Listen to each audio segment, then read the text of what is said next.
ஜனாதிபதி அனுரகுமார திசாநாயக்கட கிளீன் ஸ்ரீலங்கா வேலை திட்டம் நாடு முழுவதும் நடைமுறைப்படுத்தப்பட்டுக்கிட்டு வருது. இதில் ஒரு கட்டமாக அத்துதுகிரிய போலீஸார் என்ன செஞ்சுருக்காங்கன்னா, நடைபாதையோரம் பிளாக்காய் வியாபாரம் செய்த வியாபாரியை அகற்றி அவருக்கு எதிராக வழக்கு தொடர்ந்திருக்காங்க. ஜனாதிபதி அவர்கள் தெளிவாக சொன்னார் யார் யாருக்காக இந்த வேலை திட்டம் எப்படி முன்னெடுக்கப்படுதுன்னு.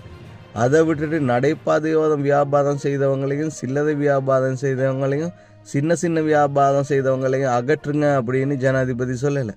அது அப்படி இருக்க கசினோ வியாபாரம் செய்த நிறுவனங்கள் இலங்கை அரசாங்கத்திற்கு 1400 கோடி ரூபாய் வரி செலுத்த வேண்டியிருக்கு.